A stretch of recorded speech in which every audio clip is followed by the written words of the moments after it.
तो हेलो दोस्तों, आज हम अवेंजर्स असेंबल सीजन 1 के एपिसोड 9 को एक्सप्लेन करने जा रहे हैं। लेकिन वीडियो में आगे बढ़ने से पहले मैं आपको बताना चाहूँगा कि अगर आपने अभी तक एपिसोड 8 को नहीं देखा है तो सबसे पहले उसे देख लें।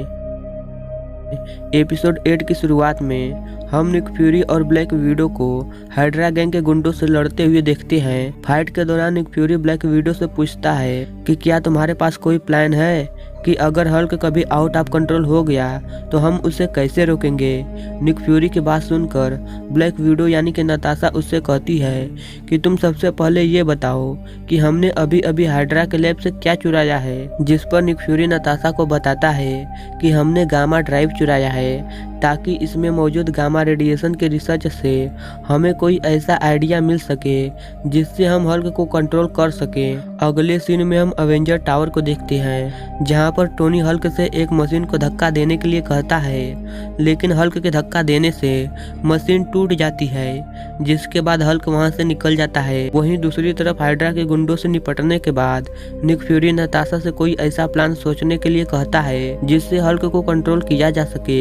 नताशा इस बात पर राजी हो जाती है और वहां से निकल जाती है। अगले सीन में हम हल्क को देखते हैं जिसके ऊपर रेड हल्क ब्रदर्स हमला कर देते हैं, जिसके बाद रेड हल्क ब्रदर्स और हल्क के बीच में एक खतरनाक फाइट होना शुरू हो जाती है। अब यहाँ पर हॉकाई भी आ जाता है जो रेड हल्क पर हमला करके उन्हें रोकने की कोशिश करता है, लेकिन इसका कोई भी फायदा नहीं होता है क्योंकि रेड हल्क से हॉकाई के वार को उसी की तरफ मोड़ देते हैं। अब सारे अवेंजर्स भी वहां पर आ जाते हैं जो हल्क की मदद करने के लिए आगे बढ़ते हैं, लेकिन हल्क सभी को रोक देता है और कहता है कि मैं अकेले ही सभी से लड़ूंगा। और रेड हल्क से हल्क को पीट कर और उसके पीठ पर एक डिवाइस लगाकर वहां से निकल जाते हैं। अब हल्क जब उठने की कोशिश करता है तो डिवाइस हल्क को एक जोरदार शॉक देती है जिससे हल्क बेहोश होकर जमीन पर गिर जाता है। आयरन मैन जब उस डिवाइस को स्कैन करता है तो उसे पता चलता है कि डिवाइस हल्क के गामा एनर्जी को ऑब्जर्व कर रही है और इससे पहले कि अवेंजर कुछ समझ पाते डिवाइस ब्लास्ट हो जाती है जिससे वहां पर गामा रेडिएशन फैल जाती है और सारे अवेंजर्स इन्फेक्टेड हो जाते हैं। फाल्कन सिटी के लोगों को गामा रेडिएशन से बचाने के लिए उसे स्पेस में भेज देता है। अब इसी दौरान हॉकाई पर एक कार गिर जाती है, लेकिन इससे हॉकाई को कोई फर्क नहीं पड़ता है क्योंकि गामा रेडिएशन की चपेट में आने की वजह से अब वो भी हल्क बन गया था। इसके बाद सभी अवेंजर टावर में आ जाते हैं जहां पर हल्क बनने की वजह से उन सभी का व्यवहार बदल गया था और वो बात बात पर गुस्सा हो रहे थे। इसके बाद हम नताशा को देखते हैं जो जब अवेंजर टावर में आने की कोशिश करती है तो देखती है कि दरवाजा बंद था। आयरन मैन नताशा को अंदर आने से मना करता है क्योंकि अंदर आने से वो भी इन्फेक्टेड हो सकती थी। नताशा टोनी की बातों पर ज्यादा ध्यान नहीं देती है और सूट पहनकर अंदर आ जाती है। नताशा को देखकर टोनी उससे पूछता है कि ये कैसा वायरस है जिसने हम सभी को हल्क बना दिया। अब जारवेज गामा रेडिएशन के ऊपर रिसर्च करके टोनी को बताता है कि अवेंजर की बॉडी में मौजूद गामा पार्टिकल अनस्टेबल है जिसकी वजह से अवेंजर ज्यादा गुस्सा होने पर ब्लास्ट कर जाएंगे। जारवेज की बात सुनकर टोनी गुस्से में आ जाता है और अपने कंप्यूटर डिवाइस को तोड़ने के बाद नताशा पर हमला करना स्टार्ट कर देता है क्योंकि हल्क बनने की वजह से टोनी का खुद पर कंट्रोल नहीं था। नताशा टोनी से बचकर भागती हुई बाकी के अवेंजर्स के पास आ जाती है जो आपस में ही लड़ रहे थे। सभी अवेंजर को आउट ऑफ कंट्रोल देखकर हल्क नताशा को बचाने के लिए उसे लेकर रूफटॉप पर आ जाता है। इसके बाद हल्क वहां से निकल जाता है और एक पहाड़ी के पास आकर कुछ ढूंढने लगता है।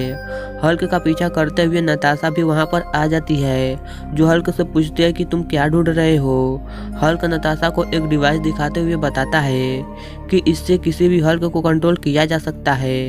इसके बाद वो दोनों अवेंजर टावर में आ जाते हैं जहां पर अब सभी अवेंजर आउट ऑफ कंट्रोल हो चुके थे और आपस में ही लड़ रहे थे और वो नताशा और हल्क को देखते ही उनके ऊपर हमला करना स्टार्ट कर देते हैं। हल्क अकेले ही सारे अवेंजर से लड़ता है और किसी तरह हॉकाई को पकड़ लेता है जिसके बाद नताशा डिवाइस की मदद से उसे ठीक कर देती है। इसके बाद बाकी के अवेंजर एक साथ हल्क के ऊपर हमला करना स्टार्ट कर देते हैं। हल्क किसी तरह उनसे लड़ता है और फाइट के दौरान हल्क फाल्कन को एक कार मोड़कर बांध देता है, जिसके बाद ब्लैक विडो वहां पर आकर गामा डिवाइस की मदद से उसे ठीक कर देती है।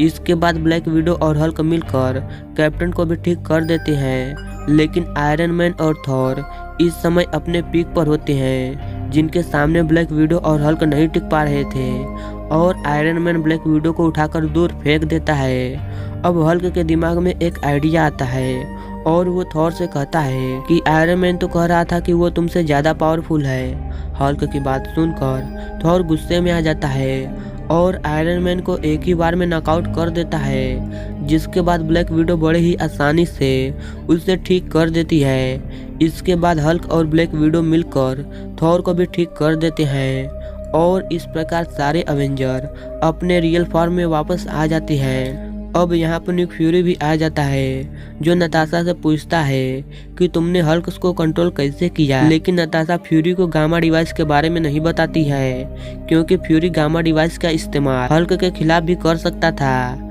इसके बाद फ्यूरी वहाँ से चला जाता है और इसी के साथ ये एपिसोड यहीं पर खत्म हो जाता है।